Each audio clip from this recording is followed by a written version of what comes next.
Pro wellness मंत्रा के साथ आयुर्वेद की दुनिया में आपका स्वागत है। मैं हूं डॉक्टर शमून सिद्दीकी BAMS और आप देख रहे हैं मेरा YouTube चैनल प्रो वेलनेस मंत्रा।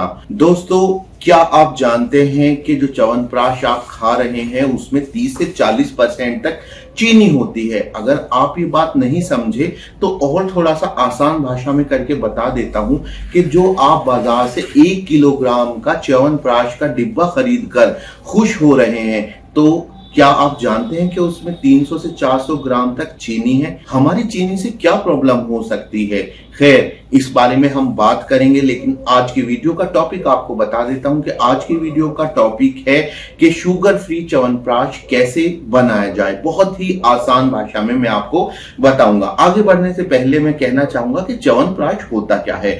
एक लाइन में आप समझ लीजिए कि च्यवनप्राश आयुर्वेद की एक बहुत ही मशहूर औषधि है, मशहूर योग है, मशहूर दवाई है, जिसके गुणों के बारे में मैं जितना कहना चाहूं उतना कम होगा। बस आसान भाषा में यह समझ लीजिए कि च्यवनप्राश एंटीऑक्सीडेंट्स का खजाना होता है जो बढ़ती उम्र को रोकता है। और दूसरी बात जो च्यवनप्राश के बारे में है वो ये होती है कि च्यवनप्राश आपको बेहतर इम्यूनिटी पावर देता है। इम्यूनिटी पावर यानी रोगों से लड़ने की ताकत। तो दोस्तों, ये तो हुई च्यवनप्राश की परिभाषा। अब जानते हैं कि शुगर फ्री च्यवनप्राश बनाने की जरूरत क्या है या शुगर से हमारी प्रॉब्लम क्या है, क्यों हम शुगर को इतना डिस्करेज कर रहे हैं। दोस्तों, सबसे पहली प्रॉब्लम तो ये है कि हम च्यवनप्राश खरीद रहे हैं बाजार से। कोई चीनी खरीदने के लिए हम इतने पैसे खर्च नहीं कर रहे हैं। अगर हमें चीनी ही खरीदनी होगी तो हम डायरेक्ट चीनी खा लेंगे। दूसरी बात यह है दोस्तों कि चीनी डायबिटीज के रोगियों के लिए डायरेक्टली एक बहुत बड़ी समस्या है।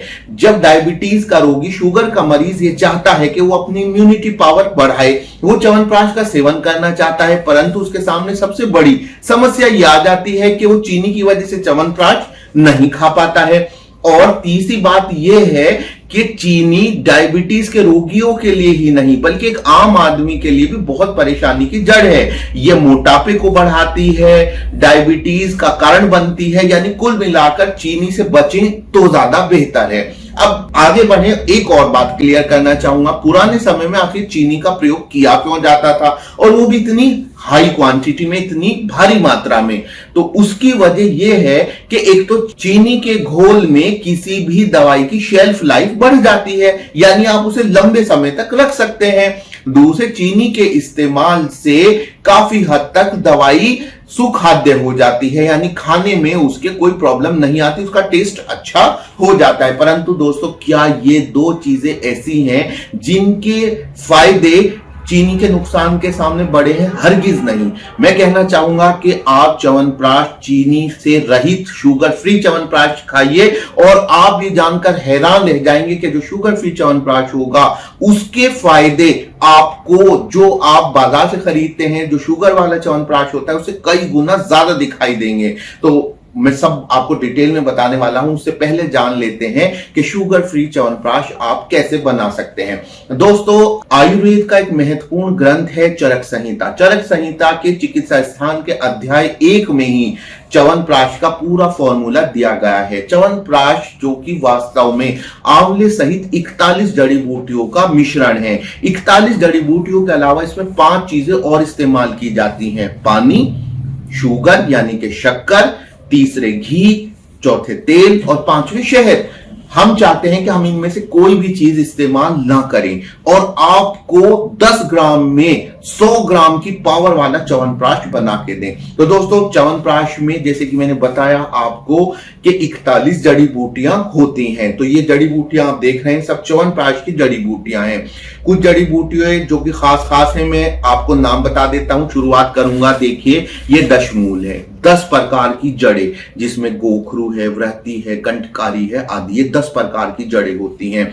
दोस्तों, इसके साथ ही कुछ ऐसी जड़ी बूटियां होती हैं जो बहुत कम लोग जानते हैं, जैसे कि मेदा है, जैसे कि जीवक है, ये आप देख सकते हैं जीवक है, ये रिद्धि है, तो ये काकोली है। ये वो जड़ी बूटियां हैं जो बहुत कम लोग जानते हैं। और कुछ जो है वो सर्वसाधारण भी जानते हैं, जैसे कि दालचीनी आदि है, हरड़ है, इनके बारे में लगभग सभी लोग जानते हैं। आप परेशान ना होइए, इन सभी 41 जड़ी बूटियों को मैं वीडियो के डिस्क्रिप्शन बॉक्स में इनके वैज्ञानिक नाम सहित लिख दूंगा ताकि आपको इनको खरीदने में आसानी हो सके। तो अब बनाना कैसे है? जो 41 जड़ी बूटियां हैं उनमें से आपको 40 जड़ी बूटियां हैं वो समान मात्रा में लेनी है। अगर आप 10-10 ग्राम ले रहे हैं तो सब 10-10 ग्राम लीजिए। और ये जो आंवला है ये लेना है आपको प्रत्येक जड़ी बूटी से 100 गुना ज्यादा। यानी अगर आपने फॉर एग्जाम्पल 10 ग्राम मुनक्का ली तो आपको 1 किलो आंवला लेना होगा। तो इस तरह से बनेगा। तो कितनी जड़ी बूटियां आपको लेनी है? 40 जड़ी बूटियां समान मात्रा में। प्रति एक जड़ी बूटी से 100 गुना ज्यादा आपको क्या लेना पड़ेगा? आंवला लेना पड़ेगा। तो अब इस तरह से इन 40 जड़ी बूटियों का आप चूर्ण बना लीजिए, आंवले का चूर्ण बना लीजिए और इसको एक जगह मिक्स कर लीजिए। न तलना है, न भूनना है, न आग पर पकाना है, न शुगर मिलानी है।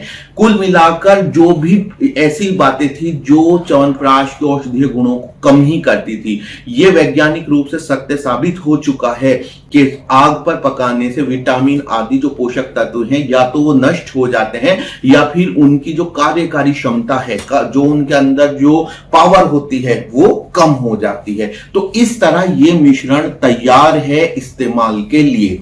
बहुत ही आसान है, बहुत ही इजी है। अब दोस्तों यहां पर मैं एक पॉइंट ऐड करना चाहूंगा, उसके बाद आपको इसकी डोज बताऊंगा। वो पॉइंट ये है कि जो चरक संहिता के चिकित्सा स्थान में च्यवनप्राश का सूत्र दिया गया है, फॉर्मूला जो दिया गया है, उसमें बहुत सारी जड़ी बूटियां ऐसी हैं जिनके बारे में आधुनिक समय में हमें ये नहीं पता है कि ये कौन सी जड़ी बूटी है। जैसे कि फॉर एग्जांपल अष्टवर्गीय औषधियां हैं, जैसे काकोली, शीर काकोली, रिद्धि है, वृद्धि है, ऋषभक है, जीवक है, मेदा है, महामेदा है। इनके बारे में बहुत कम लोग श्योर हो सकते हैं कि ये वास्तव में कौन सी जड़ी बूटियां हैं। दूसरी बात परेशानी ये आती है कि जब हम चीज खरीद कर लाते हैं तो एक तो ये ध्यान रखने की जरूरत होती है कि पौधे का कौन सा अंग लेना है। जैसे कि फॉर एग्जांपल आप ये देखिए दशमूल है, इसमें गोखरू की जड़ है, वहीं ये है गोखरू, ये गोखरू का फल है। यानी कुल मिलाकर हम कह सकते हैं कि गोखरू के दो भाग यूज हो रहे हैं, एक तरफ जड़ भी यूज हो रही है और एक तरफ जो है इसका फल और बीज भी यूज हो रहा है। तो यानी आपको यह भी पता होना चाहिए। तीसरी चीज होती है शोधन। शोधन कैसे करना है, कैसे उसको हमें सही मात्रा में मिलाना है, ये सारी चीजें हैं जो आपके सामने परेशानी क्रिएट कर सकती हैं। तो इनका ध्यान रखे जाने की जरूरत होती है। अब डोज बता देता हूं आपको दोस्तों। इसकी पावर जो च्यवनप्राश बनेगा ना, इसकी पावर जो बाजार से आप चीनी खा रहे हैं ना खरीद कर, उससे इसकी पावर लगभग 50 गुना ज्यादा होगी। यानी कि इसकी इतनी सी मात्रा उसकी 50 गुना मात्रा के बराबर होगी। इसकी आपको एक छोटा चम्मच सुबह को नाश्ते के बाद दूध से लेना होगा इस पाउडर का, और एक छोटा चम्मच आपको रात को खाने के बाद दूध से लेना होगा। और च्यवनप्राश के गुण आपके अंदर समाहित होते चले जाएंगे। दोस्तों ये जो च्यवनप्राश है, जैसे कि मैंने बताया कि कितनी परेशानी आपको आ सकती है औषधि को पहचानने में, उसका शोधन करने में। मैं जैसे कि आपको बताऊं कि एक आयुर्वेदिक एक्सपर्ट होने के नाते मैं जानता हूं कि कहां पे कौन सी जड़ी बूटी हमें लेनी है और कहां पे उसका सब्स्टिट्यूट लेना है। जैसे कि जो आयुर्वेदिक फॉर्मूलरी ऑफ इंडिया है उसने बताया कि जैसे आपको ऋषभक नहीं मिल रहा है या कोई और प्लांट नहीं मिला है, फॉर एग्जाम्पल हम ऋषभक का ही नाम मैंने ले दिया है तो उसी को कह देता हूं, तो उसकी जगह आप विदारी कंद ले सकते हैं। ये बातें एक आयुर्वेदिक एक्सपर्ट होने के नाते मैं जानता हूं, परंतु आम आदमी इसमें जो है कंफ्यूज हो जाएगा। इसलिए मैं खुद बनाता हूं और ये मेरे पास अवेलेबल है।